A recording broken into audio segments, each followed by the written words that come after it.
مساء الخير. فيديو جديد بلور كلير، قصص ورا كروت يوجي وتالت جزء من قصة ألبز أو فولن أوف ألبز. وقفنا القصة اللي فاتت لما ألبز وإكليسيا بقوا عايشين في سعادة مع السبرينجنز وبقوا معاهم بقى بيسافروا في رحلاتهم وكده. في البداية يا ريت لو الفيديوهات عجباك تعمل سبسكرايب للشانل ولايك للفيديو وشير وكل الحاجات دي. الحمد لله عدينا ال 10000 سبسكرايبر وإن شاء الله نوصل لل 100000 سبسكرايبر، يعني أحلام وطموحات بس مش مشكلة إن شاء الله. تعال نكمل مكان ما وقفنا وكله عايش في سعادة.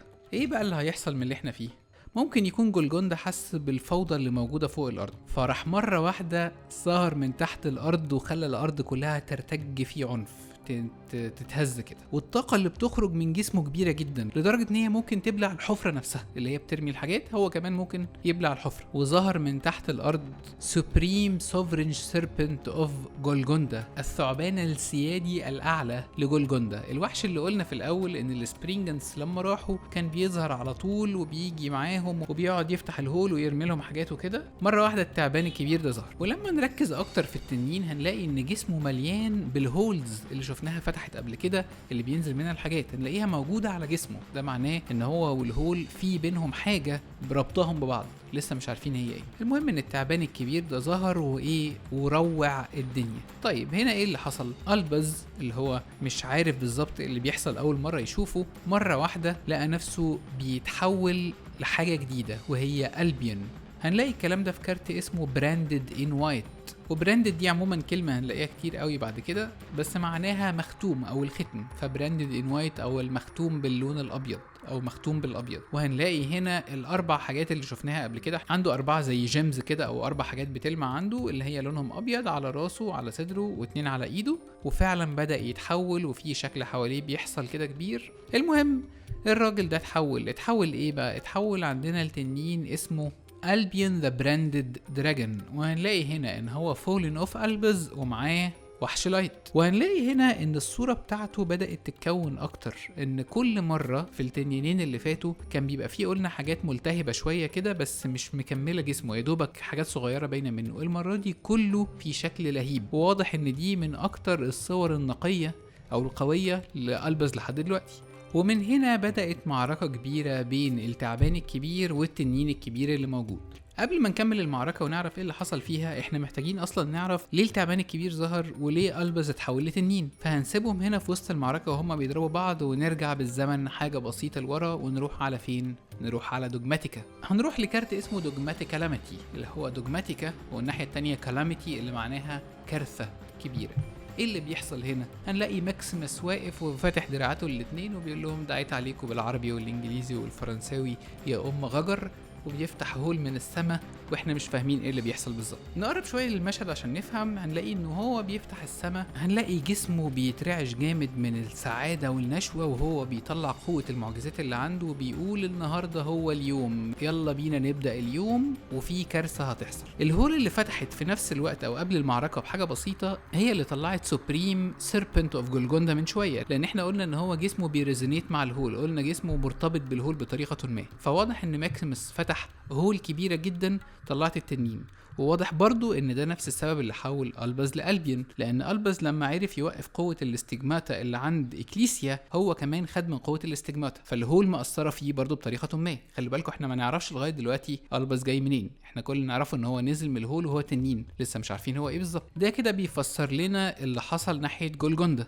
وفي دوجماتيكا قبل دوجماتيكا لاميتي ما يحصل هنلاقي كارت اسمه دوجماتيكا جينيسيس، ودوجماتيكا جينيسيس هنلاقي فيه اشيان كتير اللي هو الدوجماتيكا القاتل ده، وماكسيمس واقف وفي واحدة بنت بيحطها تبقى هي الهولي ميدن بدل إكليسيا اللي كانت هربت. ده بيربط الأحداث ببعض، هروب إكليسيا خلاه يجيب واحدة تانية، والواحدة التانية دي مجرد ما جت بدأ اليوم الموعود يحصل. طيب ايه اللي حصل؟ لسه الدنيا هتتكون دلوقتي عشان بس ما نلخبطش بعض. دلوقتي الهول اتفتحت والتعبان طلع وألبز اتحول لألبيون وبدأت المعركة اللي بينهم. في هناك السبرينجنز كمان، خلي بالكم، بين التعبان وبين التنين. فطبعا هما كانوا بيحاولوا يواجهوا معاه، وكان عندنا كيت كانت بدأت تطور جهاز اسمه تراي بريجيد بير برام ذا رامبنت رامبجر اللي شايفينه هنا ده، وهي كانت بتحاول تحارب بيه. بس مع الأسف التعبان كان أكبر بكتير من الوحش ده، مفيش أي مقارنة بينهم، فطبعا هي ما قدرتش تتعامل معاه وسابت بس التنين اللي هو ألبيون بيحاول يواجه التعبان بتاع جولجوندا. هنلاقي كارت سكريمز اوف ذا براندد واحنا باين لنا هنا ألبيون وهو بيهاجم أو بيحاول يهاجم التنين. بعدها على طول بنشوف حاجة غريبة قوي في كارت جادجمنت اوف ذا براندد أو حكم البراندد، هنلاقي فيه برق قوي جدا جدا جدا نزل ضرب التنين بتاع جولجوندا. انت للوهلة الاولى ممكن تفتكر ان الضربة دي جاية من ألبيون، بس انا عايزك تزوم شوية كده جوه، هنلاقي ان ألبيون نفسه واقف هو كمان وجاي فيه من الضرب شوية بتاع البرق اللي نازل من السماء. ده معناه ان مش ألبيون هو اللي هاجم، غير ان هنا يبان لنا فرق الحجم بينهم الكوميدي. مش عارف ده كان بيهاجم ده ازاي يعني. المهم ان مش هو اللي ضرب السيربنت اوف جولجوندا. طيب مين بقى اللي ضرب السيربنت اوف جولجوندا؟ ده هيوقفنا هنا في المعركة، نروح نشوف بقى شوية دوجماتيكا بيحصل فيها ايه. خلي بالكم الاحداث متشابكة واحنا ما ينفعش نسبق في واحدة قوي عن التانية. احنا عرفنا ان هنا التعبان ظهر، فروحنا لقينا ان الهول هي اللي فتحته، رحنا لقينا ده اتضرب. طب عايزين نعرف بقى ايه اللي بيحصل هناك، فخلينا نرجع مرة تانية للدوجماتيكا. وقفنا يا سيدي المرة اللي كان فاتح دراعاته وعمال ايه ينزل اللعنات اللي من السما ولا المعجزات اللي بيضربها دي، وبيقول ان خلاص الوقت جه وكل المفروض يحصل دلوقتي. هنا هنلاقي ان كل الناس اللي في دوجماتيكا، كل المواطنين اللي في دوجماتيكا اللي عندهم استجماتا، اللي عندهم علامة على جسمهم، العلامة اتحولت لبراند، والبراند او الختم ده اتحول للهول اللي احنا فاكرينها. وهنا بدأت كل المواطنين اللي موجودين يتحولوا لديسبيان، يتحولوا لكائنات تانية مشوهة. فايه هم الديسبيان او ايه هي الديسبيان نفسها؟ خلينا نمسك الكلمة. ديسبيان هي متقسمة من كلمتين او جمع بين كلمتين، بين ديسبير اللي هو اليأس، وبين الدث الموت، وبين الثيسبيان. والثيسبيان هي الدراما المسرحية. ودي نقطة مهمة جدا لان كلمة الديسبيا او الاركتايب بتاع الديسبيا كله ليه علاقة بالمسرح. ولما تفكر فيها هتلاقي ان ماكسيموس كان ضاحك على كل الشعب بتاعه بالتعليم اللي هو كان فيها، بتعليم الهولي نايت اللي كان الفارس المقدس ده. وده بيقول لك ان المسرح او التمثيل اللي كان بيحصل، لان في الخلفية كانت الديسبيا. خلي بالك اول ما ماكسيموس فتح الهول الديسبيان جم احتلوا، ده معناه ان الديسبيان ورا الموضوع من زمان، فهم اللي كانوا محافظين على تمثيل المسرحيه اللي بتحصل على الناس دي كلها من زمان. ولما بدات الكائنات تتشوه وتتحول لكائنات الديسبيا، بالتبعيه الكائنات اللي احنا نعرفها كمان بدات تتحول. ونبتدي باهمهم وهو مين طبعا؟ وهو دوجماتيكا ماكسيموس. وبما ان دوجماتيكا ماكسيموس كان هو القائد او هو الكبير، فهو اتحول لدراماتورج اوف ديسبيا، ودراماتورج هو الكاتب المسرحي. ولما ندور في الكلمه بالانجليزي دراماتورج بالفرنساوي، هتلاقي ان معناها هي دراسه العنصر الدرامي للعناصر الاساسيه على المسرح. ماكسيموس اللي كان القائد الكبير بتاعهم اتحول للكاتب المسرحي للي بيحصل ده كله.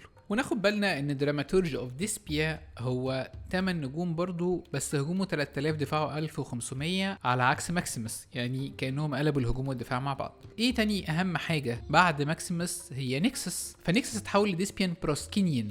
وايه بروسكينيان دي؟ هي المكان او المنطقه اللي موجوده قدام المسرح الاغريقي القديم. ده المكان ده كان اسمه بالاسم ده، لو دورت عليه هتلاقي سكينيان او بروسكينيان، اللي هو يعني من الاخر خشبة المسرح. فالنكسس هنا اتحول لخشبة المسرح. وهنلاقي ان هو 11 نجمة لايت، هجومه 3200 دفاعه 3200، بس بدل ما كان سبيل كاستر بقى فيند. يعني ده كله متماشي مع القصة لحد دلوقتي. وعندنا اشيان اللي هو الحشاش ده اللي هو القاتل بتاعهم، اتحول لاد ليبتم اوف ديسبيا، وبرضو اتقلب هجومه ودفاعه نفس عدد النجوم، بس بدل لايت بقى دارك وبدل سبيل كاستر بقى فين. اما ايه اد ليبتم دي؟ فاد ليبتم في فنون المسرح وفنون الموسيقى معناها كلمة at one's pleasure او at your desire او في خدمتك، في خدمة سعادتك، حاجة بالمعنى ده. فهي متماشية برضو مع جو المسرح. ونروح للريليكس اللي كانت موجودة، اللي احنا ما شفناش زيها في الدوجماتيكا، بس احنا عارفين، احنا قلنا ان في هولي ريليكس، في آثار مقدسة اتحولت. عندنا 2 من التحولات لديسبيان كوميدي وديسبيان تراجيدي.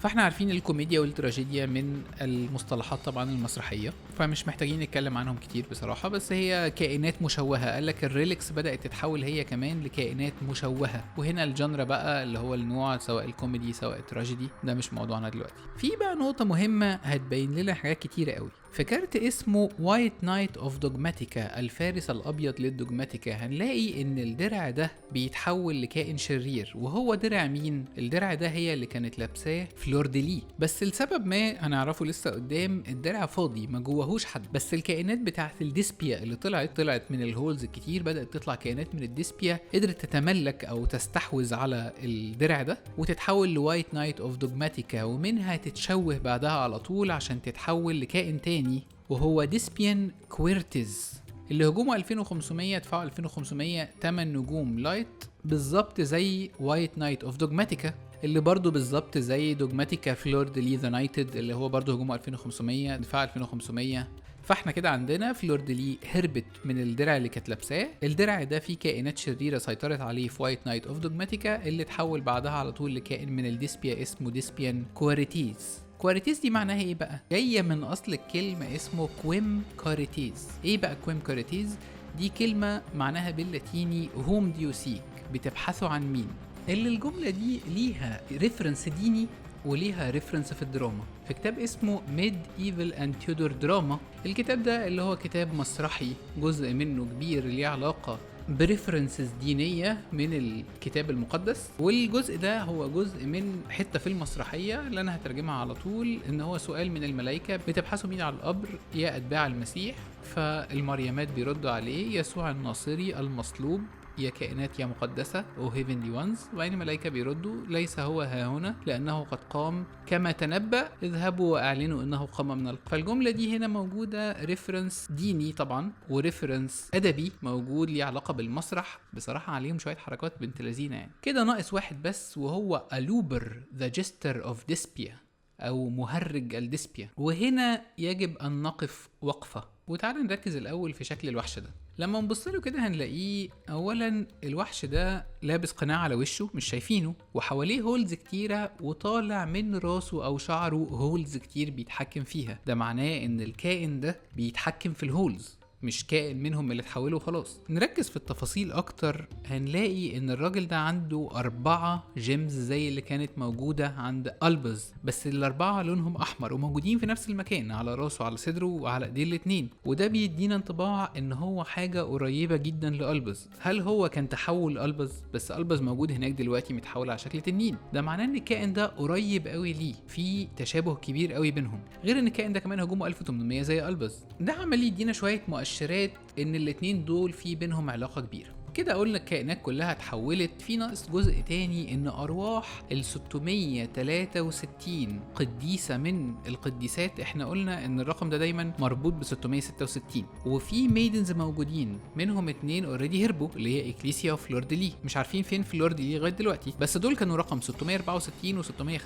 ارواح ال 663 قديسة بتوع دوجماتيكا اللي قبل كده هم كمان اتشوهوا بالريتوال اللي حصل، وارواح القديسات اللي موجودة جواهم اتلوثوا باليأس وبقوا محبوسين جوه ريليك او اثر اللي هو احتمال كبير يكون البروسكينيون اللي ماكسيمس اصلا بيستخدمه في الريتوالز بتاعته. معلومه كانت مهم ان احنا نقولها كده. المهم ان خلاص كله اتحول والراجل شوه الدنيا وبهدل الحياه، وربنا يسامحه او ما يسامحوش دي مش بتاعتنا احنا. المهم نرجع تاني لمكان ظهر مره واحده، والمكان ده هو ديسبيا The Theater of the Branded، مسرح البراندد.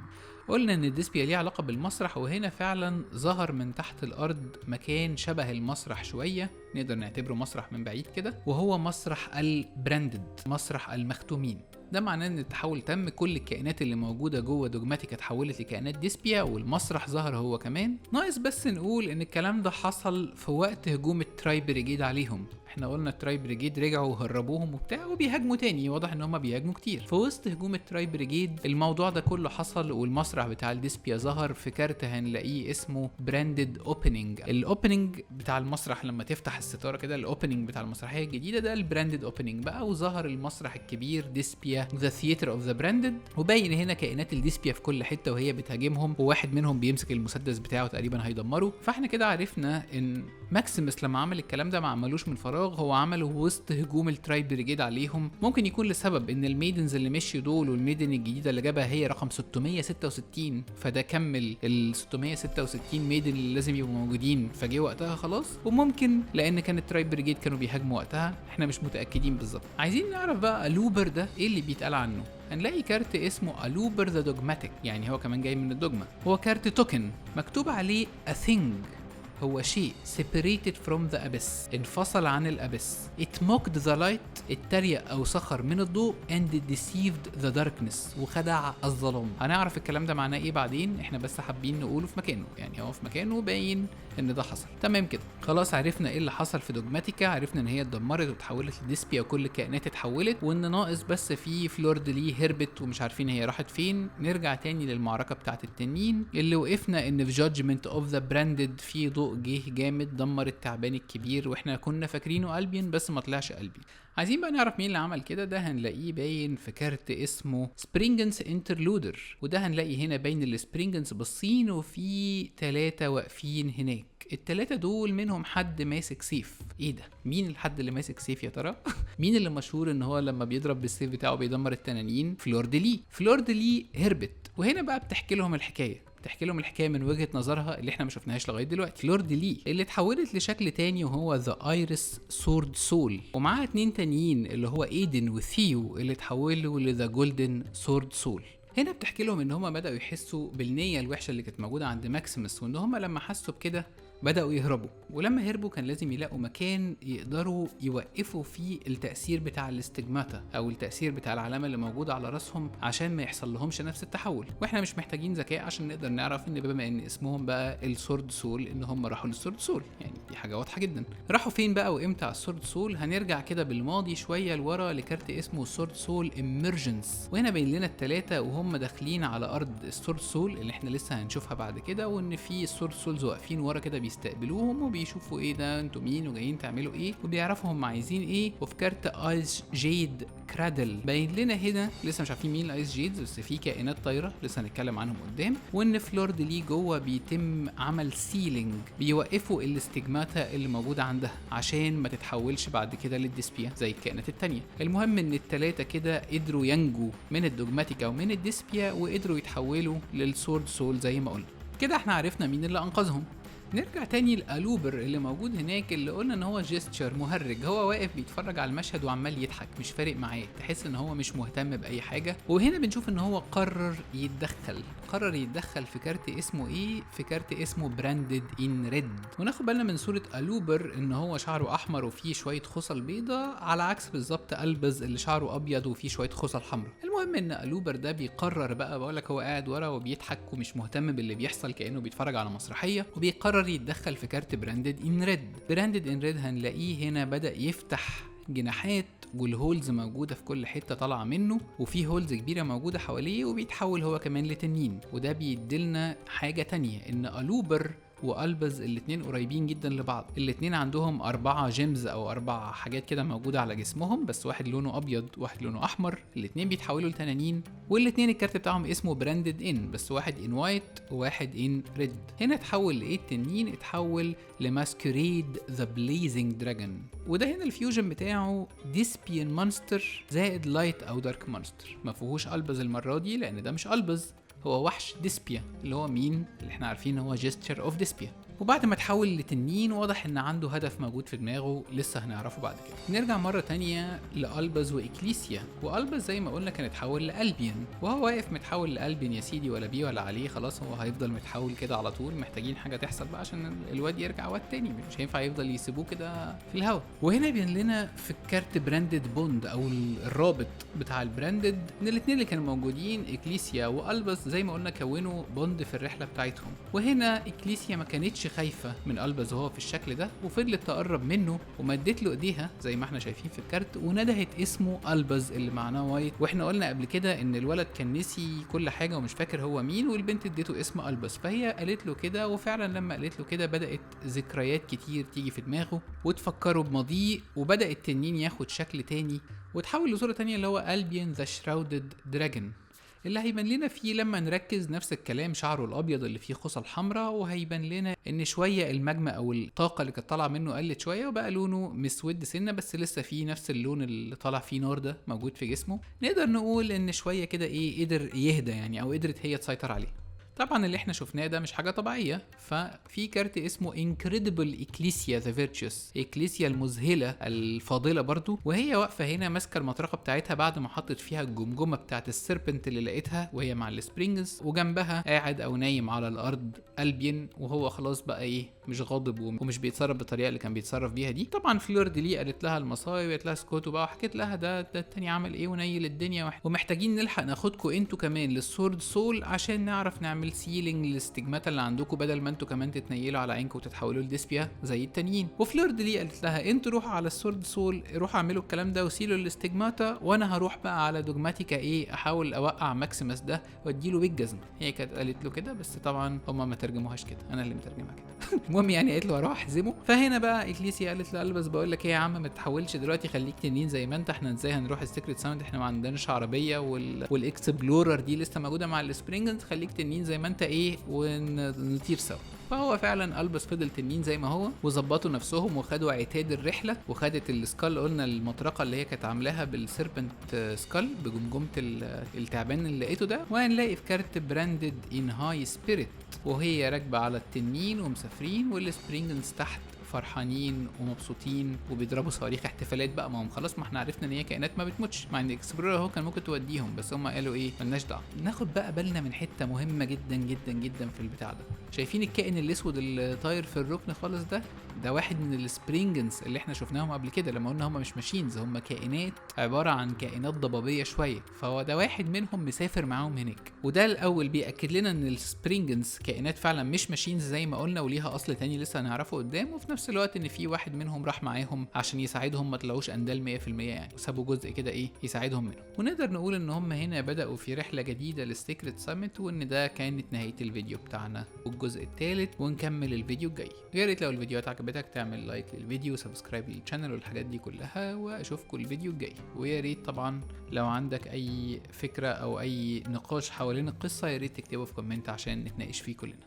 شكرا.